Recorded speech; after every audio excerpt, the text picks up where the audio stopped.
Okay, I am live. Hope y'all can hear me okay. And so today, I have many things to talk about, but I wanted to talk about this concept of high agency, low agency, um, and in particular when it comes to women in the AI era, right? So I'm going to be bouncing around geographically a little bit, but what I'm seeing, frankly, is a lot of whining from women in very privileged countries talking about how somehow men are keeping them from using AI, or the nature of them being a woman is keeping them from using AI or learning AI. I can't even begin to explain how low agency that is. So, just to give some background to context to what high and low agency is, I'm not an expert in this, but I know it sounds like the advice I've been getting forever, and there just wasn't like a concrete way to call it. Just owning your life, right? Um, and being proactive about your life. But apparently, there's a lot of talk about this now in Silicon Valley, high agency, low agency. And I'm like, oh, I can resonate with that. So, high agency is basically I am capable. Like, I see obstacles, but I see a way around it. I see that, okay, there's a challenge, but I can surmount it. Um, Instead of saying, like, for example, at work in the context of AI, oh, they have not trained me on AI yet, so I'm just going to wait for them to train me to sort it out. That's low agency, right? It's like low agency, like I don't really have a lot of control over my life. High agency is when you're like, oh, they haven't trained me on AI, but let me see how I can figure it out myself in the age of information, right? That's high agency. Like I do have control over my life. I have, you know, I'm capable, right? So, and that's just an example. There's so many different examples within a life that you can think of. But just to give you the general concept, and I'll put in the notes, show notes as well, more background about high agency versus low agency. But what I'm seeing from women in weird countries, right?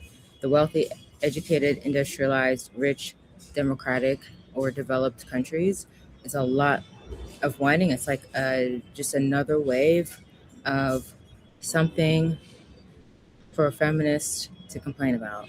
It is low agency. The way you talk, what you talk about, the words you use, the energy you have about something matters. And I'm seeing language where women in the most industrialized countries, in the most feminist countries, are saying, I don't have time to learn AI because my husband won't do the dishes and I have to do them. What are you talking about? Like, are you serious? This is your fight now? This is the feminist fight and plight. This is the hill that you're dying on. This is what you're coming into the public square online to cry about, is that your husband won't do dishes and you have to, and so that's why you can't learn AI? Are you kidding me? Please, ladies, get a grip. High agency, please. Why don't you just do your AI, set up your Claude coworker, and if you ask, why are the dishes done? Just tell him, like, I was setting up my Claude. I was setting up my agent, my agents, whatever. If he's a good man, he'll understand. But oh, really? Okay, and you'll sort it out. This is not something you need to make LinkedIn posts about. And you're going to raise funding over this? Are you going to start a whole new nonprofit, have galas over this? That you, you need this written into policy now. You're going to your MPs about this. You're going to Congress about this because your man won't do the dishes, and so therefore you can't learn AI, and now you're going to be left behind. This is low agency. I'm going to need you all to understand, if you want to make it in this era of change, if you want to be adaptive, if you want the absolute best skills to be able to stick and move in this era, you have got to be high agency. You've got to feel like you have control of your life and they're capable of doing things, and to hell to hell with it all. To hell with the dishes, okay? Right now you're setting up your AI agents, you're going how to do it, and that's it, right? And you can say, well, but the children and da da da da. Okay, yes, children need care, and I do believe, especially when children are very young. I'd say to age 5. Specialists will say to like age 3. I say age 5. Children need to be close to the mother. I believe this on a biological scale, right? For biological reasons. However, yet and still, I don't like this language that a lot of women in weird countries use, and it's making its way to Africa, and I don't like it. It's making its way to Africa via UN Women. This language of everything being a burden. Your whole womanhood is now considered a burden. This is low agency language. It's a care burden, right? They call it the care economy back in the day when I was working here in Uganda. It was the reproductive economy. But now I guess they're calling it the care economy. And now care is a burden, care is a tax, family is a tax. This language, again, what did I say about energetics? This language of the things that are inherently what women are more designed for, nurturing, looking after the family. I mean, we literally birth babies and then we're like, oh, I have the burden of taking care of the baby. Yeah, because it came out of you, like, of course. But the fact that in these weird countries, things like this, the privilege of having a household and a family, are called taxes and burdens. Are you all okay? If you keep saying it's a tax and a burden, it's going to be a tax and a burden. And you're going to keep finding 100 reasons why it's a problem. And despite the fact that you chose it, okay, you weren't child brides. I don't know anyone in a weird country who's a child bride. I don't know about that. Again, considering all of the strides that Western feminists have made, especially with third wave feminism, which I think is the too extreme feminism, but considering all the waves of progress, you are still choosing family and home life, and then still coming out of your mouth to call it a burden and a tax. If you keep calling it that, it shall be that. It is actually a privilege to have a home, and it's a privilege to have a family, and it's a privilege to have a home life. If you don't like it, you have to own your choices. Maybe you married the wrong guy. Maybe marriage was never for you, or being a mother, but you chose it, so deal with it. But to come out here and call it a tax and a burden and say that's your reason why you can't learn AI is absolutely ridiculous. It is solo agency. Like, I can't even cope. Okay. Solo agency, and you're not going to make it. You're not going to make it because your mindset, I don't care what policies come in. I don't care who comes in to your home and mandates that your husband do the dishes now so you can do your AI agent setups. Your mindset is solo agency. You're still never going to make it. You're never going to make it in this AI transformation age. You're not going to make it. You just won't, because you've already decided externally everyone else is your problem. Your husband's a problem, your home's a problem, your children are a problem. The fact that people expect you to take care of your children is a problem. I mean, like, get a grip. Truly, y'all will find anything to whine about.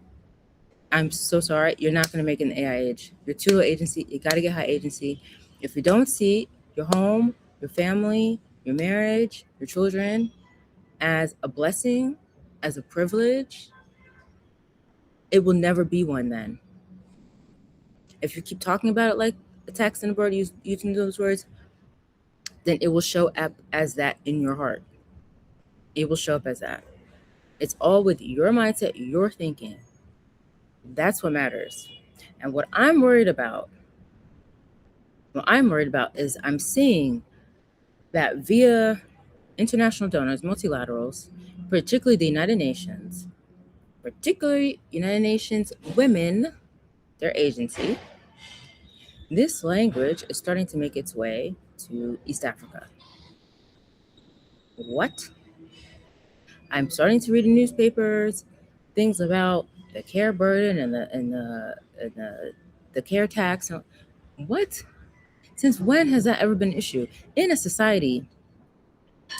In a society where people depend on each other's families, people depend on the community, right? So a lot of people don't have a solid retirement plan. We joke that really, I mean, the children are the retirement plan. Okay. Now, this has caused a lot of issues with families who are living abroad in weird countries where it's a completely different setup, and the requirement to survive and thrive is individualism. When your family comes from a more communal culture, it really brings a lot of culture clash. But it's the truth. It's the truth that traditionally parents, of course, take care of the children and pour into them when they're younger. But when parents are older, children take care of them. Okay? So, and that's just one example of all the ways in which family we are each other's insurance, pension plan, uh, healthcare plan, like therapy, it's just we're everything. ATMs, emergency loans, student loans, everything. For a long time. And not to say there aren't some more weird country system setups. You'll notice when I'm talking, I'm being a little bit halted in my language because there's some language I post USAID, post donor, I don't really want to use anymore. If you saw my last post, I talked about how I genuinely believe that the term nonprofit is a curse over my people because you're telling money, don't come here, I don't need you. The term nonprofit, not for profit, done with those terms. Anyway, I'm working right now on some new terminology to use when discussing society in East Africa. But anyway, for now, I will say that, there are some setups that are very familiar to weird countries. Like there are, of course, pensions but this is not health insurance. These concepts are not totally foreign here at all, but it is not traditionally and widely the main way in which people survive and thrive, right? And I'm worried that this language from weird countries, this Western extreme feminist language about home and family being an issue, a tax, a burden, that language coming here, and then women really start to think and say this themselves. That family is tax a burden. Okay, so you want to be by yourself? You want to be an individual? Good luck. Good luck in a communal society being a lone wolf. Truly. Good luck. I don't know how you're going to make it. That's how, especially women, become very, very vulnerable in the society. It's when they don't have a lot of strong family support, right? So, all that said, I'm going to tie in both regions now. I'm going to talk about the weird country folks, weird country women. Remember, weird is wealthy, educated, industrialized, rich, democratic, developed, right? And then East Africa. And what I'm saying is probably not unique to East Africa, but this is where I am right now. So I would say this.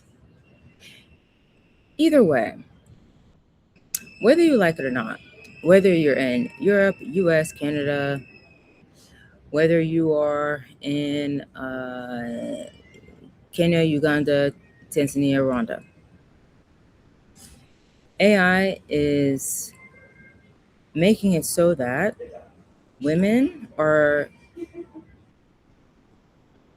not going to be so easily defined and protected by and independent just based on a job. So let me go deeper on this. I've seen a lot of reports, and I said something about this too when when Anthropic came out with their like preliminary jobs report, that I noted that a lot of the jobs that are vulnerable to AI automation are jobs that women, and usually a little bit more senior, earning a little bit more, a lot of jobs that women do. So my first thought was administrative ops, operations, these types of things. That's my first thought, because I remember back in Washington D.C., like every receptionist, secretary, executive assistant, we call them EAs. These were all schedulers. These were all women. Like, it was just like women just dominated this, right? And it great for them because they were able to have a really nice salary and be that independent woman, and I don't need no man, and they didn't have to marry, and they could be bad all by themselves, and they could raise the baby on their own, and they don't need the daddy and all this. Okay. Now those are the jobs. Those are jobs that AI is putting on the chopping block, making very, very vulnerable. Okay. And there's a lot of complaints about, I think Reese Witherspoon was like, she was giving, in my opinion, a very high agency perspective. Like, ladies, we gotta learn this AI, let's do it. Da, da, da, da. And a lot of low agency women came in her comments and were like, you don't understand. AI is going to, ruin women's ability to work. And so many women um, who are working and, you know, maybe providing for others, whatever, they're in these sectors that are vulnerable to AI. How could you support AI when AI could take the jobs of so many women? Low agency, you are low agency. I'm so sorry you're going through that, but you're low agency. Time to adapt, okay? Time to adapt and see how you can get two hands on the steering wheel, okay? And driverless cars are coming. So even still, even with the driverless cars, like, find a freaking way to get a grip, okay? So anyway, when I was reading all these job reports, and it was like, women, it was starting to say like, oh, women are vulnerable. Women, okay, the jobs that are very vulnerable right now, like these office jobs, are being done by women. And one of the first things I thought was, is this the end of the independent woman, right? Because there was a time when women were like, really, like, oh, I'm getting my six figures. I don't need no man. Da da da da. I'm all good. Now what? Now what happens? Now where is that family? You have gone lone wolf. You're in your high-rise condo. You said to heck with your family, and here we are. Here we are. The family that you said was a burden and a tax. Now you might need their support, because now maybe your job is obsolete. You've got to, figure out the next steps. Maybe you need some buffer, some cushion. But you done burned all your family because you were like, oh, I've got my salary, my big salary coming in. I don't need you scrubs. I don't need my scrubby family. I don't need my scrubby friends, like, and don't get me wrong.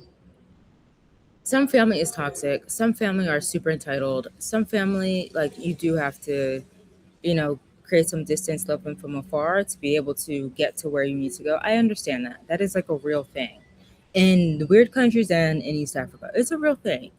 But I'm talking assuming the best, right? Assuming your family are decent human beings.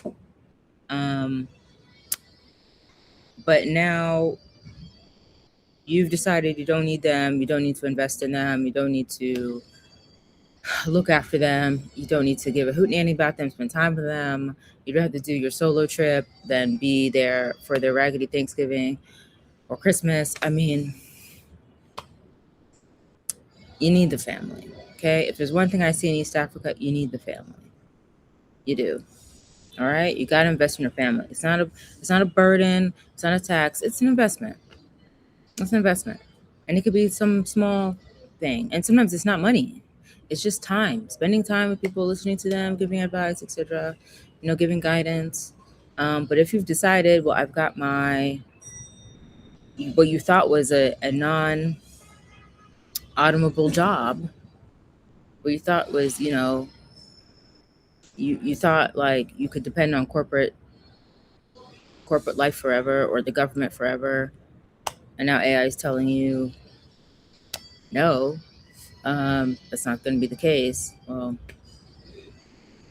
so my point being, I don't care which region you're in, but AI is making a lot of women's jobs vulnerable, and you might want to give a hoot nanny again about your community, and maybe it is a community of friends who have become family. You know, sometimes that is just what has to kind of unfold, depending on your circumstances. But I think women are going to have to adapt to a reality where they're not as independent financially as they used to be, or emotionally as independent. Now, that one's more complicated. I'm not really going to go there right now, but I'm thinking financial independence, right? If AI is taking all these jobs that women are doing, I know a lot of women do care, are the breadwinners. Maybe they're in a home by themselves without a spouse, um, or maybe they're taking care of an elderly parent who, obviously can't work anymore or isn't working, whatever the case, whatever the issue is. Um, I get it. I get it is really scary, but you have got to take control. AI is here, okay? And we're in the middle of a transition, whether we like it or not. And it's all going to start with your mindset. It's all going to start with your mindset. High agency. If you see your family as a burden, let's say, it's one thing to be born into a family. It's another thing to choose to marry and have children and start your own family. So I'm right now speaking, in this moment right now, I'm going to speak to that group. Okay? Don't care if you're in the weird country or the East African countries. If you chose to have a family, you opted in for that. No one put a gun to your head. You were not sold as a child bride. You were not trafficked as a teen bride, a teen, whatever. You had the choice to marry or not, to have children or not. And you chose to do it. Stop seeing your family as a tax and a burden. Okay? I'm not saying they can't be stressful. Of course. That's a spiritual test. That's an opportunity for you to grow spiritually. That's what it is. It is a spiritual calling. I genuinely believe having a family, starting a family, is a spiritual calling. Holy matrimony is not meant for everyone. Parenthood is not meant for everyone. But somehow, by God's grace, you opted into that. Because why? You're high agency, right? In the moment, when you decided marriage and children, you were high agency. Me, I'm doing this. I'm an adult. I'm making my adult decisions. Da, da, da. Don't cry about it now. Now that AI is here, don't cry about it, okay? You need to reframe your thinking and say, look, I need to own this choice. So I can't really sit here and call my choice a tax and a burden. Like, I chose it. Period. Okay? So there's that. Then I'm seeing it far more clearly to me now as I've, been back home and, reading some interesting things, doing some deep reading on some things, some really long economic essays and all that. And there was a really interesting essay that was put out about funerals in Ghana. And I think I'll link it in the show notes. But funerals in Ghana and how in Africa, our burden to our family is what keeps us poor, right? I love this. And it touches a little bit on what I just said. So first off, Ghana is not all of Africa. So the way they do funerals in Ghana is actually very different than how they do funerals in a lot of different places, how other places honor their dead. And probably even within Ghana, there are many different traditions. So that was dumb, but it was clickbait, the title to say Africa's funerals keep them poor. But uh, it was saying how basically in weird countries, it's easier for people to get rich because they are very individualistic. So they can make their money and just keep it for themselves. Great. Remember what I said about AI coming for people's jobs? Maybe that works really well when you could rely on a corporation. You felt like the corporation was your family. Remember when they used to say, "We're a family here." HR used to tell you that in corporate America. We're a family here. All right, we'll see about that when AI brings the layoffs. So I'm saying that basically, in weird countries, you're able to get rich because you can just put all the money on yourself. There's no burden to other people and burden to other people. Yes, and I would even add to that. And I would say another reason why folks in weird countries are able to get rich maybe faster than in Africa is because in East Africa, at least, we spend a lot of time communing. We spend a lot of time relating. We spend a lot of time together, face to face, being human, being deeply human, actually. Deep, meaningful conversations, philosophizing, politics, religion. We're at the mosque, we're at church, we're in prayer together. Um, Maybe Bible study, fellowship. What else do we do? Obviously, meals. Um, you know, go out for a meal, cook together, play with babies. Remember those weird countries? Babies, yeah. Play with babies, take care of babies. um, yeah. So maybe we're not spending every moment working because we are together as humans. We're humaning, remember that? And so, yeah, you're rich, but then also your people are complaining about loneliness. Oh, we have a loneliness epidemic, a loneliness epidemic. Let me find somebody lonely here in East Africa. You have to go out of your way to be lonely here. You have to go out of your way for loneliness. You have to search for loneliness over here. I'm not saying people don't, of course, sometimes feel misunderstood or depression is not a thing or mental health issues. But generally speaking, I remember being in the UK and I had a bunch of classmates that were doctors. They were junior doctors in the NHS. And they were saying how, you know, a lot of the appointments they were taking, it was just older people who just wanted to come talk to them. They didn't have issues. They were just lonely. They just wanted to come have a chat.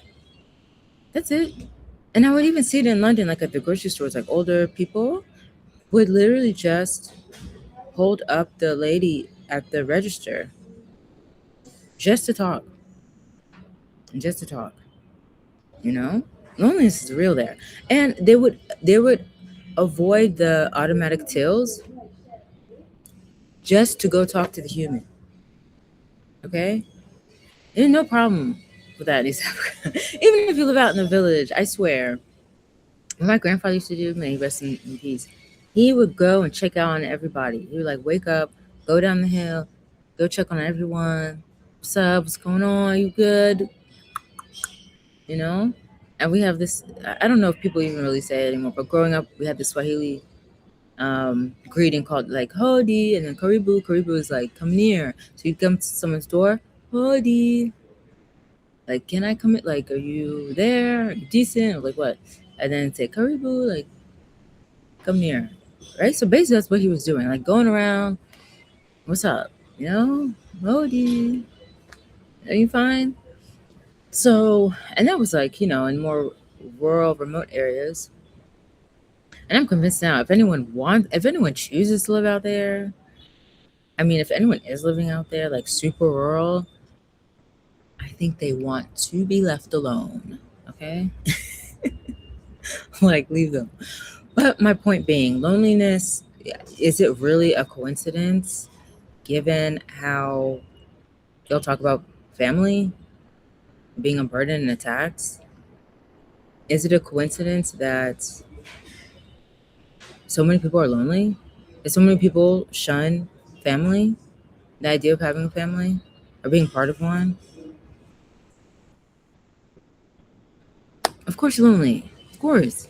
So maybe we have less liquid, right? Because we definitely have we have human capital, we have plenty of wisdom and knowledge on plenty of aspects, agriculture, land, food is medicine here, all that. So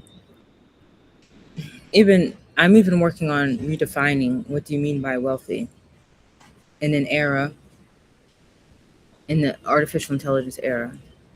What are we going to mean by wealthy? Given the way things are structured right now with like 6 or 7 big AI companies that can just wipe out everyone's, like so many people's means of income. Okay? I'm working on that. You stay tuned. So, I think we are in an era where we're going to be redefining what wealth is. And if you have been able to make money via some soulless corporations, I don't want to say soulless. Some of them mean well. And money's not a bad thing. But just this idea of working for a company that only cares about return to shareholders, and it's tricked you into thinking you're in a family, and you fell for that okie doke. So now you got that. Okay, so now you're richer than an African who has a family. There's a real family of actual humans who maybe invests in him or her. And maybe it's not always money, but it's knowledge, it's wisdom, it's time, it's care, it's nurturing. All right. So now this whole time you felt like you were richer than them. Now AI has snatched your corporate job. Now AI has snatched your salary. Who's richer? Who's richer now in the AI era? I don't know. Who has more support? Now you have to depend on the government. You're just some number to the government. What's your social security number? That's who you are. That's who you are. Meanwhile, when I'm here, I'm somebody's sister, daughter, auntie, cousin, granddaughter, niece, all these things. All these things. Love is unconditional. Okay, there's some conditions that you cannot just abuse these things, but generally speaking, I'm just inherently worthy. I'm inherently worthy of love. What is it like in a weird country for you to get care or whatever? Okay, you have to prove that you know how you used to be worthy in a weird country. You're worthy based on how much you earned through that job that now AI is going to take. So, who's richer? Who's poorer? You tell me. You tell me.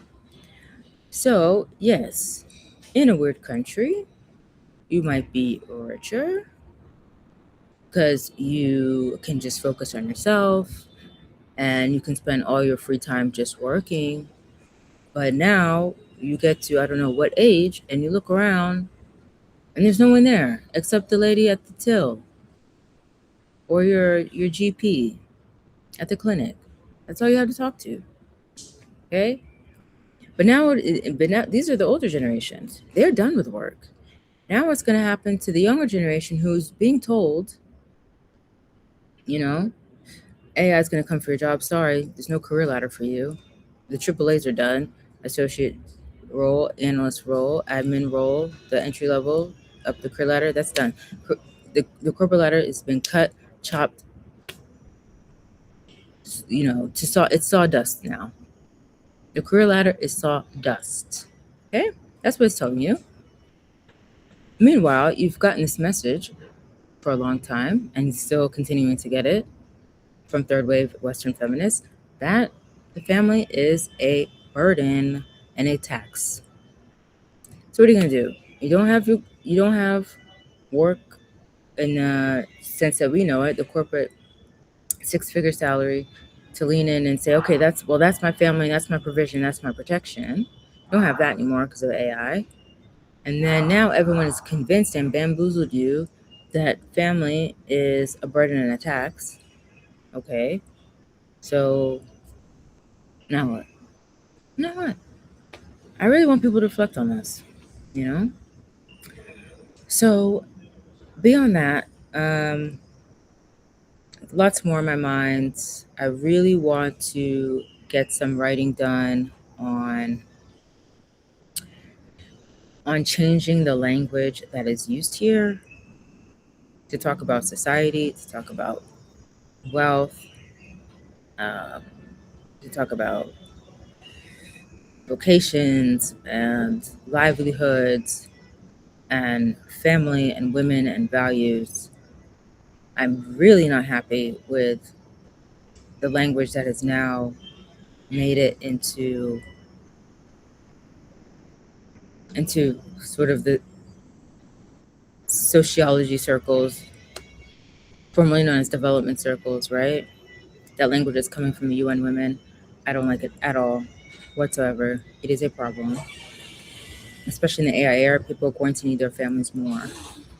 They're going to need their families more, and how they think about their families, how they view their families, how they speak about their families and family in general matters.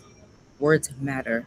They have power, and I'm really not happy at all. I've got a lot to say about how things need to be reframed.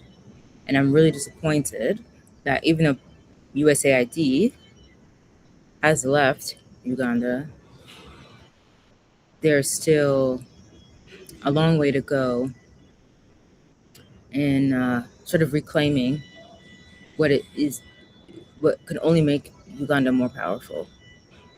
There's still a lot there. Uganda actually has a huge advantage in the era of artificial intelligence. I'm going to meet with someone very soon to discuss this, okay? Because I see it. And maybe sometimes this is what helps when you leave your country and then you come back and you're kind of in and out. You can see things a little bit more clearly when you've been away in a different society. So I don't really like the language that's being used. Right now, there is a lot of talk in Uganda about sovereignty. And this part is interesting because I know when I left France, there was a lot of talk in France about sovereignty as well, digital sovereignty, and the need for not being totally beholden to, say, like US systems, right? Because you'll notice in US, there's no talk about sovereignty because the US owns so much of the digital platforms. And I don't begrudge the United States for that. I mean, they're super innovative. So, like, bravo, you know? This is why innovation is very, very important. And ensuring that your country uh, adapts innovatively is super important. I'm reading a book right now. I'll post in the notes. Out of Malaysia about innovation at the national level. And this was written 20 years ago. 20 years ago. And it's still so freaking relevant. Now, some parts are not because they're talking about knowledge. I'm like, we're out of knowledge now.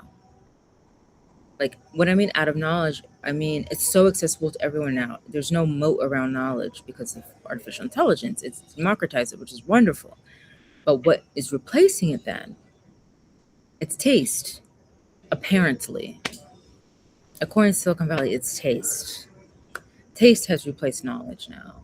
So just having an opinion, having a gut instinct about something, pattern recognition, maybe that's, I think, what I would call it, pattern recognition. If you've seen something a million times and you know whether it works or it doesn't work, kind of like a stylist, right? Yeah, taste. That has replaced knowledge, but I think that's a whole another topic for another day. But yes, I'm reading some really, really good book, a really good book about innovation. But yes, there's a lot of talk here about sovereignty and ensuring that the policies that are created here are not coming from outsiders who don't wish Uganda well, right? And yeah, there's a lot of talk about the sovereignty bill and how, there's a lot of collateral damage that's happening in, that it's going to block remittances and it needs to be rewritten. And okay, all fair, all fair. But I do understand the need, especially now, post USAID, post donor. I understand the need in saying we've got to find a way to ensure that the policies that come in that or I should say, the policies that are discussed and drafted here are really indigenous to here, right? I think at this point, I think Ugandans know what they value and what they don't value. I think it's pretty clear. I don't know why. Why does the UN have to be here? And they're super broke, and they're always talking about how they're broke and they have no money. Why are y'all here? I'm sorry, UN is the old paradigm. It's the old paradigm. Like, you shouldn't be here influencing any policies whatsoever. Thank you for your service. Thank you. We are now in a new era. It's the age of AI transformation. Okay, a lot of the ways in which United Nations technical assistance was justified, having the UN come into Uganda was to say, oh, we're coming to do some knowledge exchange. We're coming here to do some, um, and it was never an exchange. It was just like a dump. We're coming here to do a knowledge dump, but we can't call it that. We need to frame it within the framing of partnerships. We're going to say it's an exchange. It's not an exchange because you learned nothing from us. You learned nothing from Ubuntu or none of that. So please spare me.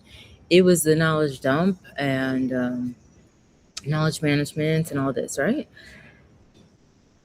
But now AI has made knowledge so accessible. So how do they even justify being here anymore? Like, that was like 90% of why they were ever here, was to give knowledge or share knowledge.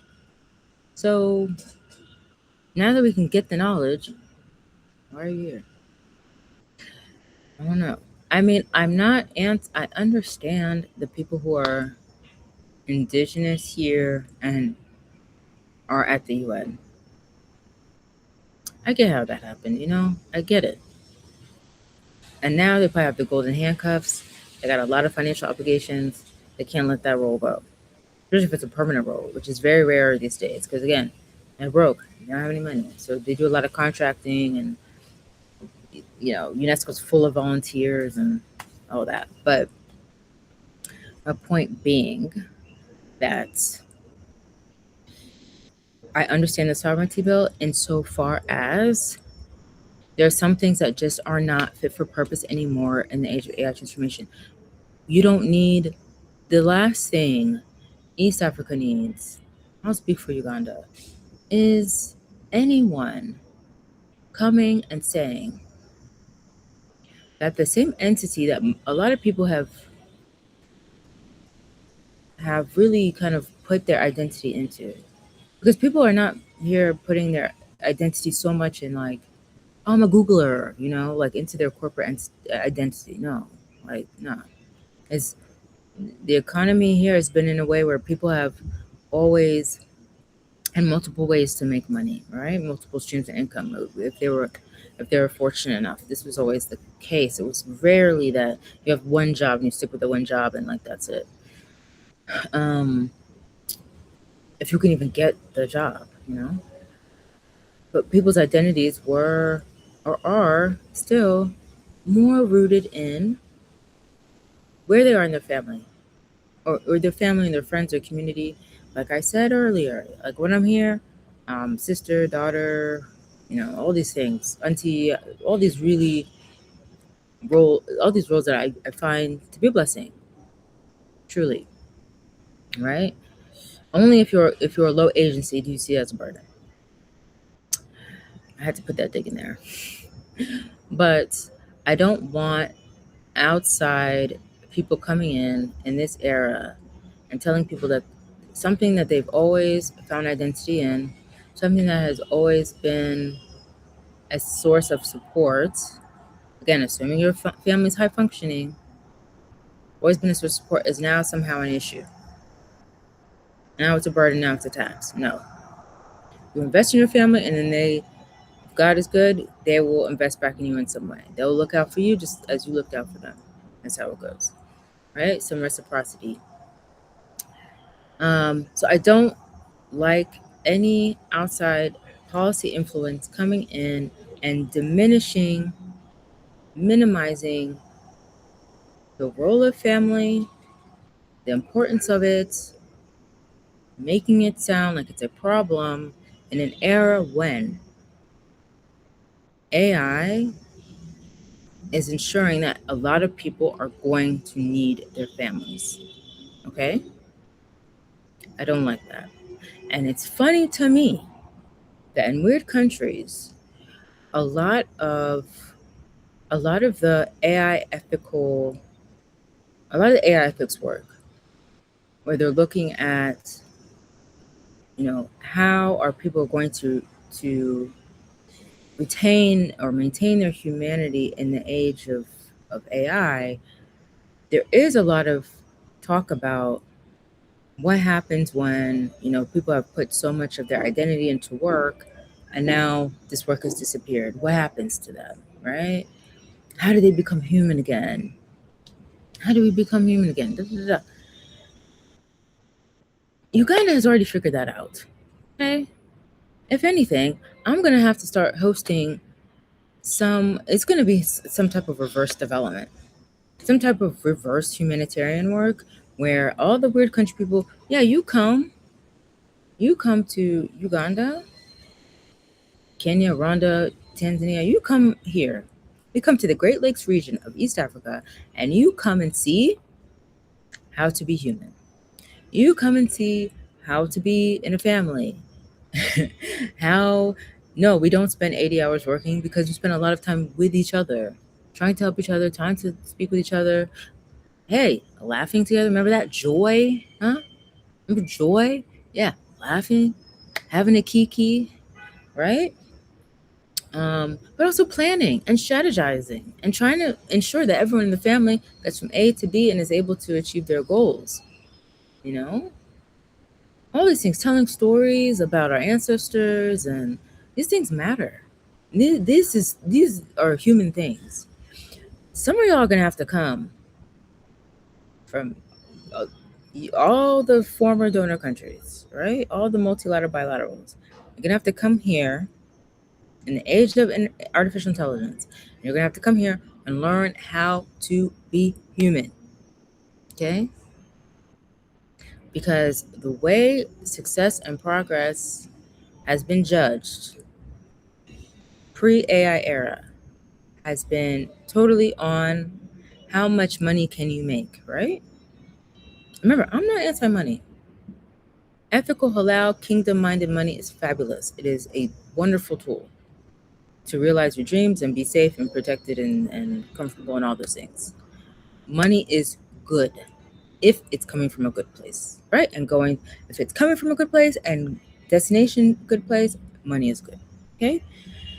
But for so long in weird countries, everything was just all success, all value, all worth was just based on how much you earned, right?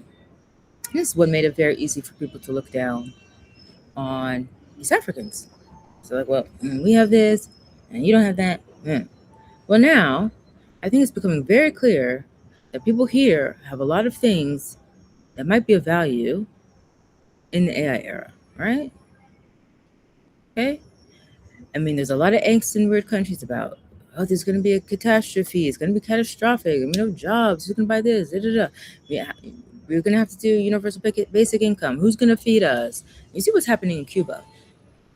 They had the communism where they are given, I guess, coupon rations. You go, and the government will always ensure that you have some food. I think they meant well, but you see, it doesn't work. It doesn't work forever. What people here have And God is land. They have land and they know how to work the land. Okay? That is a blessing. You come learn how to work land and get your avocados and your pineapples and your corn and come here and learn how, and tea. Come here and learn how to work land. People here know agriculture. That is gold right now. If people are scared of where am I going to get food because corporations are done with me, my government, I don't trust them. Look what happened with Cuba. What do you want? You're going to want land. You're going to want your own land that you can till and you can grow food and feed yourself and feed your family, right? People here already know how to do that. They never really relied ever on corporations or on the government. So they continue with what they'd always known, despite it being minimized for a long time. And I'm gonna address the language that minimized farming and agriculture here for a while. I'm gonna talk about that too. But I hope you see the point I'm trying to make. That I do hope the sovereignty bill in the age of artificial intelligence addresses the fact that there are still some ideas coming from rich countries that are counterproductive in the era of AI. Family,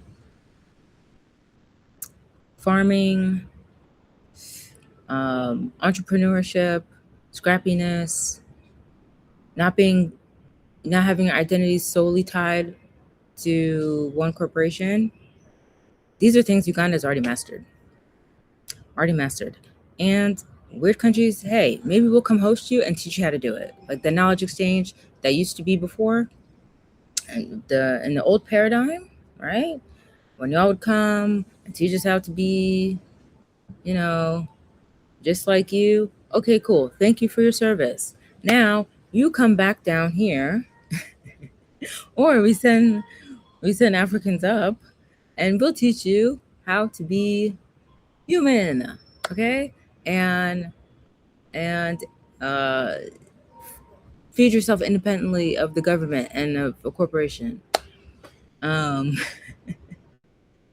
and to not care so much about your LinkedIn as your identity, to really embrace your roles in your family and in your community and let the AI agents do the work, build AI agents, orchestrate them to do the work while you're out relating, while you're out spending time with your niece or catching up with a friend or at a wedding or, you know, relating. When you're out relating, let AI agents do the work. Let them do it. You don't have to be online 80 hours of the week. You can go relate just like we relate. Remember we used to relate and people would call us lazy. Oh, they're just lazy.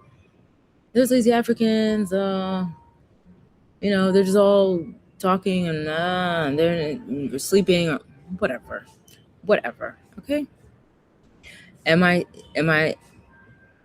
let me acknowledge there are people that take it too far and it becomes sort of the grass and the ant. What was it? That story of the ant and the grasshopper, where there are people who are, building, preparing, etc. And then there are people who are just chilling. They like rely maybe too much. Maybe they rely too much on family and they're chilling too much and they're not building. Some people take it too far. They're watching football too much. They're at the bar too much. They're at the club too much. They're chasing girls too much, or chasing behind a man too much. Yeah, these people exist, okay? But that's in every society. There are always the people that go a little bit too much this way or too much that way. That's normal in every society. You find the extremes. But in the median, I would say no. No. There's a way now that you can just have AI agents do your work and you go and enjoy being a human with your friends and family. Okay? We will teach you how to do it. Okay? But what's important is that this language, this low agency language of my family's a burden, my husband's a burden, Stop it.